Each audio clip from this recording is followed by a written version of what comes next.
On July 20th, 2012, those who had attended their local movie theater in Colorado to watch the midnight airing of The Dark Knight Rises would unknowingly risk their lives. Wait. I think I've heard of this one. Yeah, it's the Batman thing. Oh no. At the hands of a masked shooter who managed to enter the premises with tear gas grenades and multiple firearms. Welcome back to Twisted Minds. My name is James, and today we'll dive into the mind behind the Colorado shooting in 2012. James Nice Holmes, picture. who took the lives of 12 innocent people and left around 70 others injured. On December 13th, 1987, Holmes was born in San Diego, California. Robert Holmes, his father, was a mathematician and physicist who holds degrees from Stanford, UCLA, and UC God Berkeley. damn. Sheesh. Arlene Holmes, his mother, was a registered nurse. The two would go on to have their second child, a younger sister for James Holmes, to be raised alongside. Their home was situated in Oak Hills, a Monterey Nightmare County fuel neighborhood already. in Castroville, California. When he was just 12 years old, Holmes returned to San Diego. While living in the Rancho Penasquitos neighborhood, he allegedly began to degenerate socially. Despite these alleged claims, in the year of 2006, he graduated from Westview High School. James was a soccer player and a cross-country runner in high school. According to his lawyer, Daniel King, Holmes began to deal with mental health issues in middle school and attempted suicide at the age of 11. He used to be a sweet, happy little boy from a loving home, a good kid who was careful with his dog and baby sister. He was desired, he was praised, and he was enrolled in piano lessons, soccer practice, and birthday parties in the neighborhood. His life appeared to be quite ordinary. Okay. He was a good student who enjoyed basketball and video games. Until he wasn't. Yeah. This is it's always how it is. Let's humanize the he was such a great boy, such a good kid, such a loving, happy little boy who grew up and killed 12 people. He visited the beach, went on mountain camping trips, and visited Disneyland. On Thanksgiving and Christmas, there were family gatherings. And okay, we get it. He's a good boy. We understand. On July 4th and Halloween, there were That's normally when people do have community festivities. After completing his 5th grade tasks, he and a classmate spent their free time programming code and creating a school website. His teacher praised him and referred to him as a Renaissance child. His mother stated he was planned for, wanted, hoped for, and waited for. We desired a kid and were blessed with one. It was just what we had hoped for. He inherited a slew of familial traits when he was born. You can just buy tear gas? Like what? Bro, we live in America. Like, what do you mean? Why even ask that question? We live in America. You can buy whatever you want, bruh. Quiet, smart, and an intellectual overachiever, just like his mathematician father. He developed another characteristic as he grew older: social discomfort. His stoicism came from his mother, who instilled him in a family ethos that valued hard labor and community duty while shunning weakness. Then there were the report cards, which usually included straight A's and a stack of school and team photos. His father referred to him as Jimmy, and his mother called him Jim. Neighbors, family acquaintances. Okay, we get it. People like him. He's a great kid. Let's move on. When he was 12, his condition began to get worse, and his family relocated from Castroville near Monterey to San Diego. He struggled to make friends and began to isolate himself in his room, playing video games. No! Red flag. Red flag, chat. Red flag. He's fucking playing video games. That is the biggest red flag. According to her, his mother went door to door looking for playmates, but the boys in their new area weren't very nice. Her son lost his excitement, she said. For not being able to make him happy, she felt sorry. According to the defense, what was dismissed as a difficult transition was likely an early indication of Holmes' mental condition. Even by the time he was in high school, a cross-country coach had taken note of his behavior. He kept to himself and was so uncomfortable standing close to others that the team photo was ruined. His time at college... What the fuck? Well, that's kind of mean. You ruined the entire photo because your stupid social anxiety. You bitch! College was uneventful. In the Riverside campus of the University of California, he made few friends among the honors students and received A's. But he wasn't exactly joyful. He and his housemates were engrossed with the television series Lost. It was underrated series, I'll admit. You know, until the end. The end's kind of cringe. I feel like Lost is pretty good, right? Until the end. The end's kind of cringe. Was the social highlight of his week. He was rejected from most of the prestigious graduate institutions to which he applied for. So he went home and stayed up late, slept throughout the day, and seemed lost until his mother recommended he seek a job. He went to work in a pharmaceutical mill where coworkers observed his peculiar, faraway countenance as he stared out into space. After the second round of graduate school applications, he got admitted to the Anschutz Medical Campus of the University of Colorado. Instead of cruising through his classes with straight A's, Holmes found himself struggling for the first time. He eventually came undone in 2012. He dropped out. The fuck was that stock video, man? Oh! Breaks pencil. Oh, so mad. Out of graduate school after being dumped by his first girlfriend. He was losing the battle with his broken brain, as he put it. According to the prosecution, these setbacks may have prompted Holmes to lash out with violence. However, the defense claims that these were merely psychosis triggers. No matter how much neuroscience he read, he'd come to the conclusion that his broken brain couldn't mend itself. The social interactions required for lab work and presentations were too much for him. According to the defense, his focus turned to planning and carrying out a mission to validate his self-worth so he wouldn't have to commit suicide. He wrote about a peculiar human capital idea in a notebook that he addressed to a psychiatrist, in which he would add value to his own life by ending the lives of others. Wait, was this... Okay, according to CBS News, Holmes visited with at least 3 mental health doctors at the University of Colorado before the atrocity. One of them considered putting Holmes on an involuntary mental health hold. Okay. Come on. What are these stock videos, man? Like, what the fuck? After learning of his homicidal thoughts, but decided against it because she believed Holmes was borderline, and that the commitment would further enrage him. Prior to the incident, one of Holmes's psychiatrists feared that he had a mental disorder that could have been hazardous. Dr. Lynn Fenton informed campus police that... Chat, this is why, like, mental health is so goddamn important. Because you could probably stop people from doing shit like this. We could stop so many people from doing shit like this if every single person in the world gets checked out. And we actually take people seriously. And we don't just say, oh, he potentially could do something. We'd be like, oh, they're going to do something.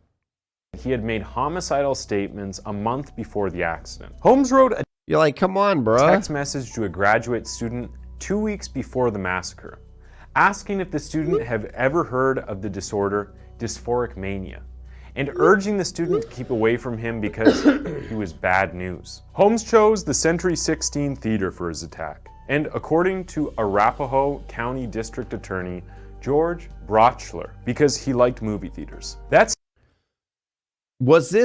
When was this? Was this before, like, mass shootings were a big deal? 2012. Yeah, I feel like that was a little bit before mass shootings were, like, you know, mainstream. This is like, you know, mass shootings were a little bit more indie, you know, a little bit more below the mainstream, but then it really boosted itself into the mainstream later on.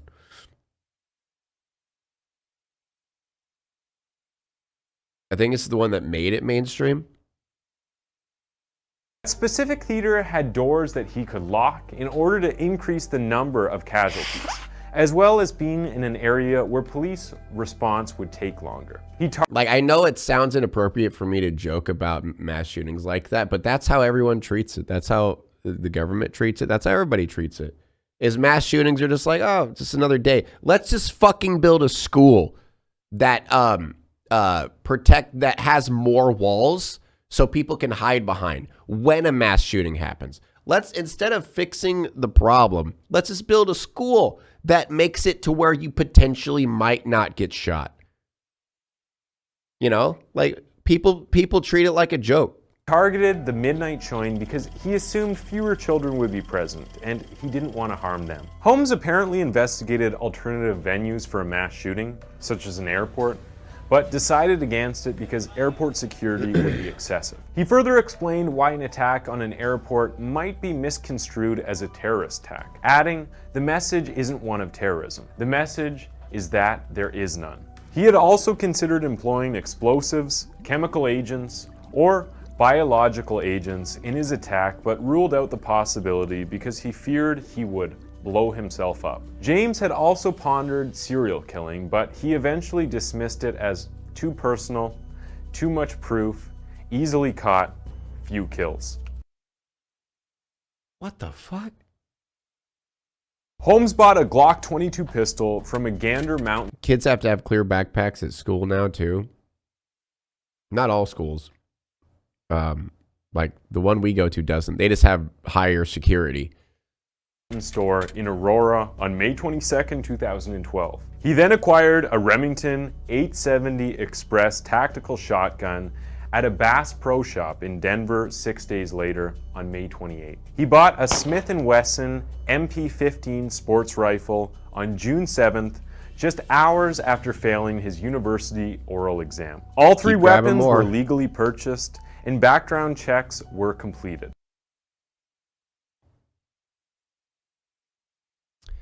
Yeah, his background checks. What happened to his psychiatrist? All three of them said that he was potentially hazardous. Just fucking America, bro. Goddamn America. Legally Holmes also purchased 3,000 rounds of pistol ammo, 3,000 rounds of MP15 ammunition, and 350 shells for the shotgun over the internet in the 4 months leading up to the shooting. He ordered a Blackhawk urban assault vest, 2 magazine holders, and a knife from an online merchant on July 2nd. He also bought spike traps, which he subsequently claimed he meant to deploy if cops shot at him or tracked him down in a car chase. Holmes emailed his application to join a firearms club in Byers, Colorado on June 25th, less than a month. Is that how you apply? I love guns and I'm really good at shooting. The massacre. Glenn Rotkovich, the owner, called him numerous times over the next several days to invite him to a mandatory orientation, but he could only get through to his answering machine. Holmes mailed a notebook to his psychiatrist on July 19th, just hours before the shooting began. During the weeks leading up to the shooting, he kept a diary that chronicled his ideas and preparations. The notebook was discovered in the mail facility of the Anschutz Medical Campus in an undeliverable package. James reportedly called a mental health crisis hotline just before the shooting in hopes that someone would persuade him out of carrying out the slaughter at last minute. However, after 9 seconds, the call was disconnected. Bro.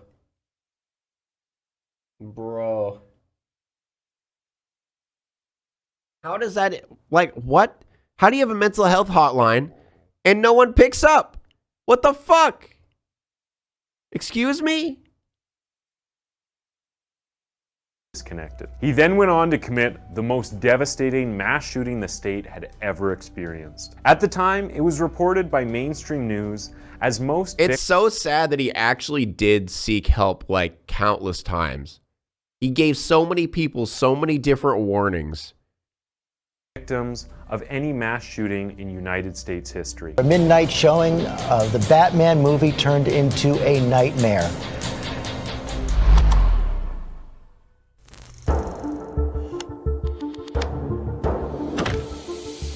Holmes was first detained at the Arapahoe Detention Center, where he was put on suicide watch. He was placed in solitary confinement to protect him from other detainees, which is standard procedure in high-profile cases. On July 23, 2012, Holmes appeared in court. They don't do anything unless you're literally already dying. True. For the first time before Judge William B. Sylvester in Centennial, Colorado. He was read his rights and no bail was granted due to the seriousness of the charges. The judge ordered a required protective order. For Holmes's defense, the judge assigned the Colorado State Public Defender. Holmes remained silent and never looked the judge in the eyes. His dazed and confused appearance and demeanor prompted speculation regarding his mental health. Prosecutors in Colorado charged Holmes with 24 counts of first-degree murder, 116 counts of attempted murder, possession of explosive devices, and inciting violence on July 30th.